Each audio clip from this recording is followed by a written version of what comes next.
Perfect. Thank you all for coming. Thanks for organizing this. As Greg said, thank you, Greg. I'm Chad Williams. I'm from Dr. Wilson's lab, and I was going to say at UVic for the camera, but here we go. We're at UVic. Today I'm going to talk about how collaborating with other disciplines can really do a lot. And specifically, I'm going to talk about how neuroscience can collaborate with 3 different departments that we've done in the past, which is with math and stats, computer science, as well as engineering, and what we can actually get out of that. And it's incredible what we can do. And I should probably start this off by saying I'm a huge nerd and I love sci-fi, and that's why I want to talk about this. So the 3 things I'm going to talk about is first, understanding our data with technology. So we're scientists, so I thought maybe we should first talk about some science. And that's collaborating with math and stats. And then we're going to talk about reading the mind. So you might not know it, but we're already able to read people's minds. And I'll tell you about that in a bit here. And finally, I'm going to tell you about controlling the world with our mind. And I'm going to show you some stuff I've worked on as well, and that's collaborating with engineering. So the first thing is we have data. We have lots and lots and lots and lots of data. And unfortunately, we're human beings, so we're not able to really go through all of our data and find patterns in the data that are subtle. It's really difficult. We could look maybe for these big, widespread things that are changing, but when we have these small little changes, we're going to miss it. So I do EEG research, and I'm going to tell you what we do. And it's a little embarrassing, I'll start off by saying, but we have 64 electrodes. So electrodes are just picking up electrical activity at your scalp. And we have 64 of them at different places of your head. And what we do is we choose one of 64, and then we get rid of the rest. So that's great. So cool, okay, at least we have 1 electrode left, but then we look at a certain time range, or a series of time ranges, and then we get rid of the rest. Cool, that's a lot of data. So we started off with that much data, and we end up with this much data. Because we're, as human beings, not able to sift through all of that data. So what we do with Farouk Nathu is we are looking at these statistical algorithms which are going to look for these patterns of data for us. So we don't have to do it like by hand, basically. So we have our data, we put it through this magical algorithm, and then we get categories, essentially. So basically, in this example, whether a person's ready to learn or not ready to learn. Okay? Now, I do want to try and broaden this to other people's fields as well. So some people deal with images like this. We have lots of information, lots of data here, lots of things going on, and this is just one slide of, I'm sure, 100, I'm not actually sure, I'm not too sure. And what people do, and correct me if I'm wrong, is manually find different parts on these images. Now, that's a lot of time, and hopefully we can, not do that. So with these same statistical algorithms, we're able to actually automize these things. And if there's anyone here that's already doing this by hand that would like some help, I believe I have some code that I can generalize to images like this that may be able to work. So I could try to give me some images to automize it. I have no promises, but if I fail, then we'll go to the computer science or stats department. So, sorry? What kind of cells? Oh yeah, I couldn't tell. I'll go check my Google search later. What kind of cells were they? Yeah. Please. Fibroblasts. Oh yeah, that's what I was thinking too. So. Close. I should have been confident.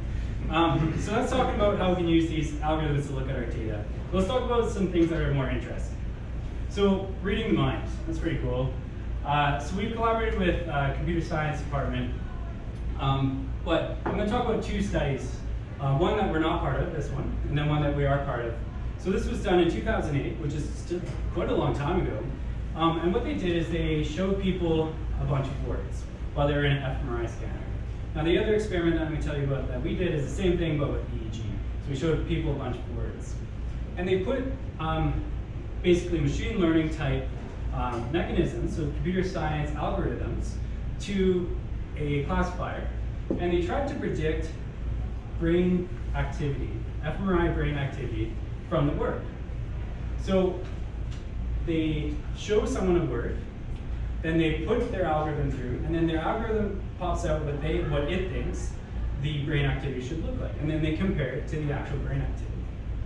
Now, very surprisingly, they're able to actually get an accuracy of 78%, which is quite a lot. You can predict brain activity to 78%. Now that's great, and there's tons of implications with this, but I personally want it the other way. So I want to see from brain activity, what are they thinking? And that's what we did with EEG. So we took EEG, put it through this algorithm, and I should say that we worked with Alana Feisch, who has moved to Alberta. She was here, and her master's student Chris Foster, and we put this EEG data through their algorithm, and then what we wanted to see is whether we can actually predict what word they're looking at or they're thinking of. And we were able to actually predict the word they were thinking of to 80% accuracy. So from EEG data, we were able to say you were thinking of celery about 80% of the time. But of course, they weren't just thinking of celery. So that's pretty crazy. That's mind reading. Now, of course, we're not quite at the point where I could say, I know what you're thinking, but this is a pretty interesting step. And this all happened because of collaboration with computer science. So the last thing I want to talk about is controlling the world with our mind. I think this is incredible because engineers do these crazy things, and we have our own expertise with EEG, for me, for example, but with neuroscience. So what I have here is something called a Muse headband. And that's right here. So it's a portable EEG system. Okay? So I can track brain activity from this. Essentially, I won't get into it, but I can actually track your brain state. So whether you're relaxed or excited, for example. What I have here is a Lego Mindstorm, which has 2 motors and rolls. You go left, right, forward, back, you know. And what I did is I combined the 2 things. So I used my expertise and what I know about EEG and how I can actually pull out these brain states, and then I translated that to motor commands and motor states. So the important part here is it took me about a week to do this, because I already could do the EEG stuff. Lego Mindstorm is great because they already had their data, or their code, open source online. All I had to do was translate what I knew into their motor commands. It took me about a week. And we could now control this thing with our mind. And if you don't believe me, after the talks, I'm gonna let you try if you want. So there's obviously, so the title of my talk is, I could do this in 29 codes, or 29 lines of code. Turns out I brought it down to 19, no big deal. But basically, my point here is the bridge between the 2 disciplines is super small. It doesn't take that much work because we have 2 disciplines that are experts in their field, and all we have to do is learn how to play with each other. And it doesn't take that much work. And so I find that it's incredible that we're not doing this on a day-to-day basis. And it's incredible what we can accomplish. And what I mean by this is I'm not the only person to do this. I'm not the only person to connect a EEG system to a Lego Mindstorm, but in this case, what they did is they connected it to a Tesla. Those 2x4s? I mean, engineers, right? So they have an EEG system up here, a different one, and they've connected it to this device. And this is them controlling, it'll loop back, this Tesla with their mind, in the same way that we did this robot. So this is moving without any physical movement. It's just monitoring EEG. And that's incredible. Because I know we do have some, rat mouse people in the room. This can, also work with animals. Where here we have a mouse or rat controlling a car, if you will, with hand gestures. But I'm sure we can move it to, their mind as well. But what's amazing is this. This individual is paraplegic, so they can't move below their shoulders. They have an electrode system implanted in their brain, and through that, they're able to make motor commands to this exoskeleton. So this is moving based on what they're thinking. Now, it is, I know, transplanted into their brain, but I have no doubt that we're able to do the same thing with EEG without transplanting anything into anyone's brains. And the reason I think that is because people have already done it.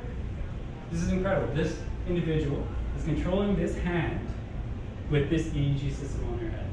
So we can translate this into the exoskeleton and beyond, and just imagine what we could accomplish. And all of this is because we're combining neuroscience with engineering in this case, or computer science in the case of mind reading, or with math and stuff in the case of looking at our own data, which we do every day for so long. Thank you very much.